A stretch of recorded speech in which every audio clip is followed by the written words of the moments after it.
A few group gaze upward. A few satellites peer down. Yet, between them, captivating and uncommon occasions have been caught on film. The moments range from the charming, similar to a moon attempting to obscure the biggest planet in the close planetary system, to record-breaking fire and storm seasons doing combating one another. There is likewise the ISS hoarding consideration during a full overshadowing and rainbow circles humming a helicopter.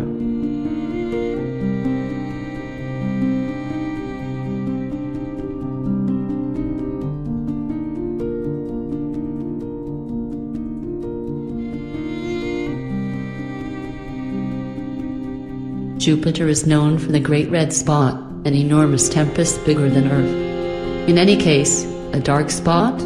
In 2019. Nonetheless, this was not another tempest. It was a wacky sun-oriented eclipse. One of Jupiter's moons, Io, is about the size of our moon. Io passed in the middle of the Sun and Jupiter, and had the planet been the size of Earth, it would have been an absolute sunlight-based obscuration.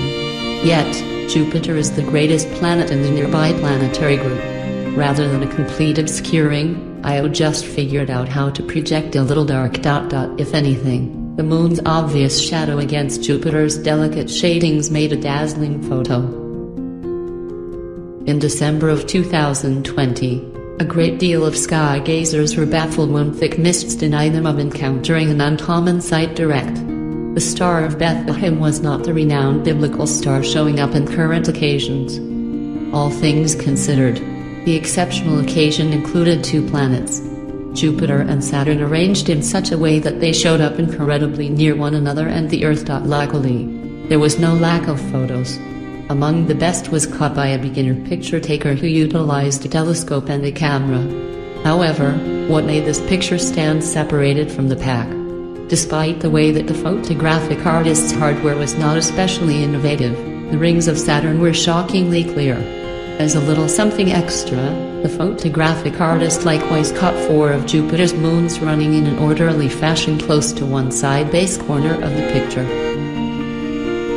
Most round-trip rainbows is an instance of mixed-up personality.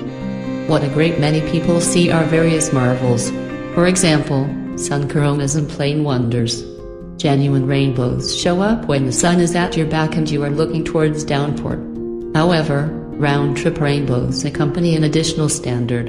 To spot one, an individual should be high, not yet decided.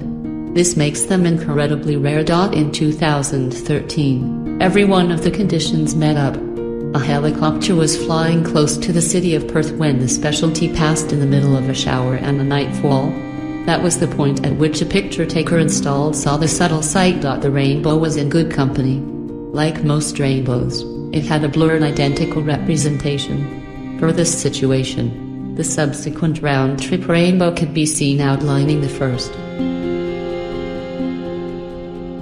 There is something much more extraordinary than round-trip rainbows.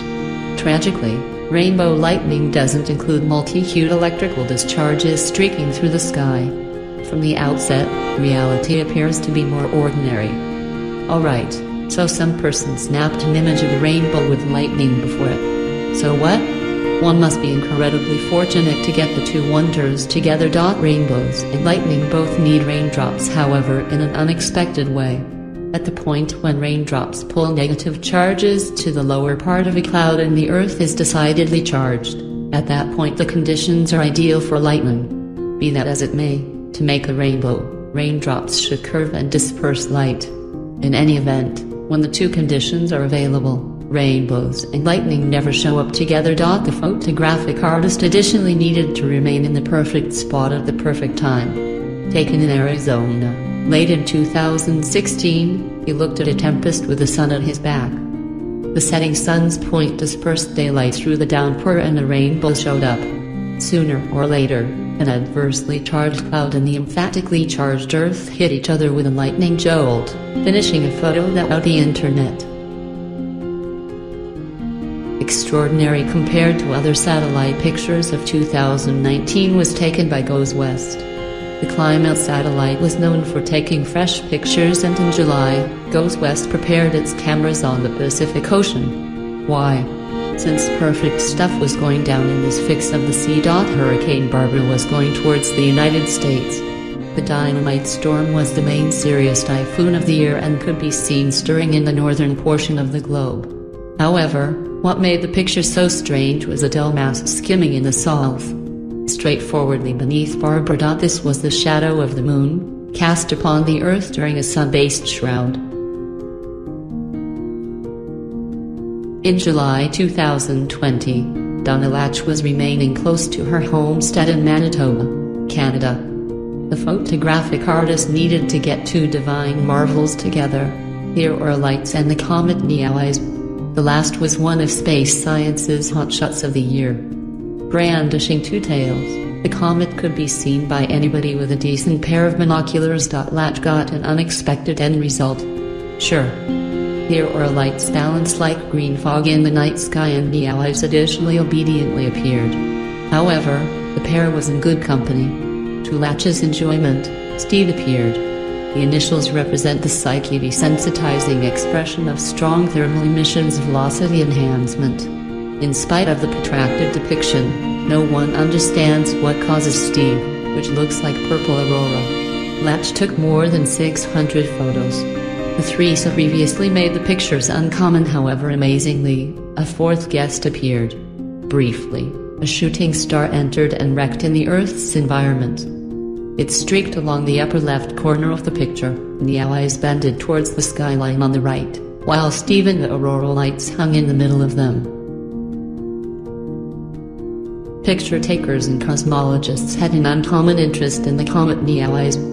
Of course, it came unimaginably near Earth and had two tails. However, something different made it unimaginably extraordinary. No one alive today will at any point see the comet once more.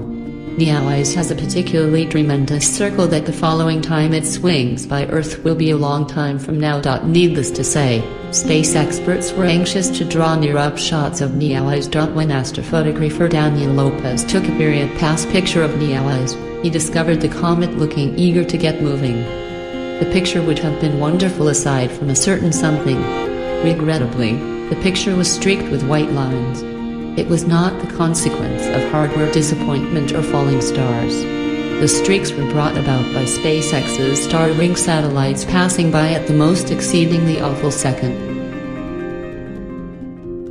This photo took a large portion of January to make.